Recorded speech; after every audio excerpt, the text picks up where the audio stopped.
Olá, meu nome é Fabrício Cagol, então estamos iniciando o vídeo 5 no portal Supéria e gostaríamos então de relembrar que no vídeo anterior falamos um pouco sobre os requisitos de criação e funcionamento da empresa de prestação de serviço e também de quem poderia ser a empresa contratante desse serviço. Nesta quinta parte, falaremos então das responsabilidades tanto da empresa contratante como da prestadora do serviço, bem como eventual possibilidade de aplicação de multa em caso de descumprimento da legislação 13.429 de 31 de março de 2017. Com relação então aos requisitos básicos e primordiais que deverão ser cumpridos, conforme estabelece a nova legislação, devemos salientar que foram previamente indicados no artigo 5º-B da nova lei, que seriam os seguintes: o contrato entre a empresa de prestação de serviço e a empresa contratante deverá ser sempre por escrito e conter a qualificação das partes. Vejam, a qualificação diz respeito à empresa contratante e à empresa de prestação de serviço, não fazendo menção aos trabalhadores ou funcionários que prestarão o serviço, posto que poderão variar, já que a legislação prevê expressamente um vínculo contratual entre duas empresas, entre duas pessoas jurídicas, e não o vínculo diretamente da empresa contratante com relação aos trabalhadores que prestarão o serviço. Outro requisito do contrato diz respeito ao serviço que será prestado, posto que a legislação prevê expressamente que tal serviço deverá ser determinado e específico, não podemos fazer um contrato genérico ou mesmo sem essas bases pré-delimitadas da atividade que será exercida. Além disso, como fim de regulamentar essa atividade, devemos citar que o prazo deve estar contido neste contrato, posto que, em caso de omissão nisso, parecerá uma fraude, ou seja, haverá o risco da empresa contratante ter reconhecida contra si um vínculo de emprego com esses funcionários. Então, o prazo pré-determinado é um dos requisitos que a legislação trouxe. Por fim, temos também que o valor deste serviço deverá ser indicado, bem como a forma de pagamento neste contrato. Esse valor deverá ser o valor global da prestação de serviço e não apenas da disponibilidade de um ou dois funcionários que serão alocados pela empresa prestadora em favor da empresa tomadora deste serviço. Em relação à responsabilidade da empresa contratante, novamente aqui a legislação trouxe que, da mesma forma que em relação ao contrato com as empresas de trabalho temporário, a responsabilidade da contratante deverá ser subsidiária, ou seja, sai a figura da possibilidade de responsabilização solidária da contratante. Isso, sem dúvida, uma inovação muito importante e que traz maior segurança tanto para prestadores como, em especial, para as empresas contratantes ou tomadora deste serviço. Aqui, importante salientar a necessidade da empresa contratante de fiscalizar o pagamento mensal desses funcionários. Ou seja, não basta simplesmente ela pagar a nota fiscal em favor da empresa de prestação de serviço mensalmente e esquecer ou não fiscalizar se essa empresa está pagando os funcionários, posto que, se estes deixarem de receber alguma rubrica salarial ou direitos básicos como férias, 13º, hora extra, insalubridade, certamente tais funcionários poderão cobrar na via administrativa ou judicial a empresa de prestação de serviço, ao qual estão vinculados via contrato de CLT, e também cobrar via subsidiariamente a empresa contratante, que certamente não irá querer isso para o seu negócio. Com relação à contribuição previdenciária mensal, a nova legislação traz expressamente tal encargo a ser feito pela empresa contratante, ou seja, Ao final do mês, a empresa contratante deverá pagar o valor alinhado no contrato em favor da empresa de prestação de serviço e reter até 11% desta nota fiscal, deste valor bruto, para fins de recolhimento da contribuição previdenciária ao INSS, para deixar todos os funcionários devidamente segurados e regularmente em dia com a legislação.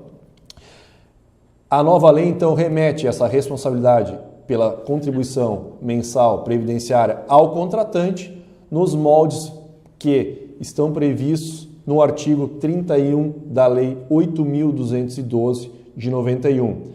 Essa responsabilidade é muito importante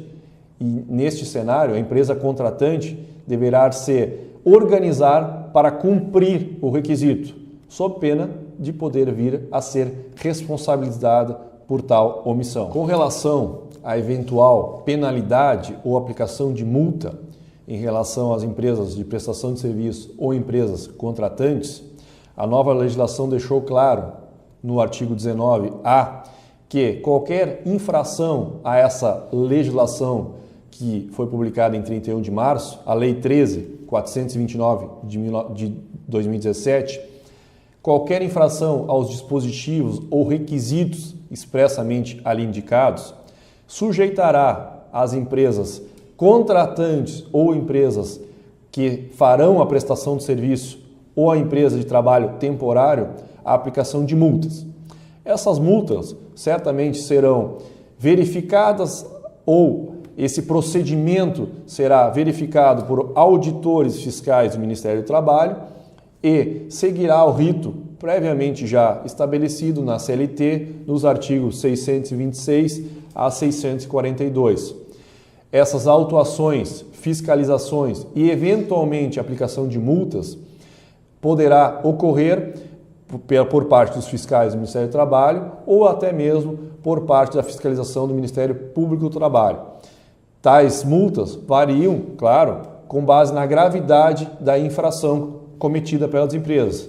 e, portanto, a importância de serem seguidos na íntegra todos os requisitos e disposições trazidos, então, nessa legislação. Além disso, devemos frisar que essa nova legislação deixou muito claro duas exceções no artigo 19b, ou seja, não poderemos fazer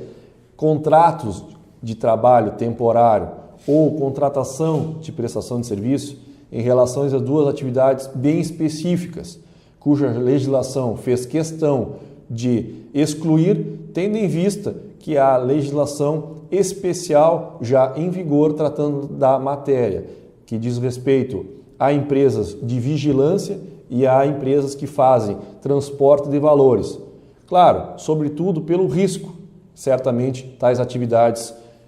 incumbem em nosso cenário atual. Por fim, uma dúvida também que a legislação deixou clara de ser resolvida diz respeito à validade e vigência da lei. A presente lei da terceirização foi publicada em 31 de março de 2017, mas dali, com certeza, dali para frente, empresas contratantes ou contratadas deverão cumprir, se quiserem, claro, obviamente, seguir essa legislação, os requisitos previamente estabelecidos, mas que não atinge os contratos em vigor. Então, salientamos aqui a importância de você, empresário, ou você, trabalhador, verificar se o contrato anterior a 31 de março está em curso, poderá haver, sim, um termo aditivo para se readequar a essa legislação. Ou, caso contrário, o contrato seguirá em vigor e os efeitos dessa lei não incidirão sobre o mesmo, a não ser que se faça um termo aditivo ou então que se faça um distrato de tal contrato e uma nova contratação, incluindo então os requisitos que a lei veio trazer a partir de 31 de março deste ano. Neste cenário, então,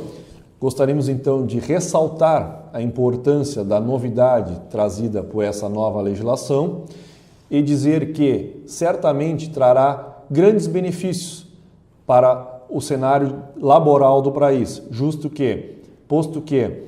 A terceirização, enfim, foi regulamentada, trazendo muito maior segurança jurídica para empresas contratantes, que são as tomadoras do serviço, bem como para as empresas que prestarão, que são as contratadas, prestarão esse serviço para terceiros. Além disso, a nova legislação traz essa nova segurança para os empresários do nosso país em escolherem qual o melhor cenário, qual a melhor modalidade de contratação da sua mão de obra. Ou seja, optando pela via da CLT, que seria a via da regra geral, que seria a via mais adequada até então, ou, a partir dessa nova legislação, terceirizando determinados serviços de sua empresa, mediante a contratação de empresas que prestam serviços determinados e específicos, ou então mediante o trabalho temporário, que será prestado com a contratação específica perante empresas de trabalho temporário. Bom, certamente tais novidades trazem maior segurança e delimitação do tema, e isso com certeza ajudará no desenvolvimento das atividades empresariais de qualquer ramo de atividade das empresas do nosso país. Acreditamos que essa regulamentação conseguirá trazer maior garantias, tanto então para os funcionários, como então para os empresários que assim atuam em nosso país. Aproveitando, pessoal, convido a todos então para acessarem o portal Supéria Conhecimento Compartilhado, para acessarem na íntegra os 5 vídeos em relação à nova lei da terceirização, mas também acessarem os demais cursos de diversas áreas e matérias que foram gravadas por especialistas no tema e que estarão à disposição de todos no portal. Até breve e muito obrigado.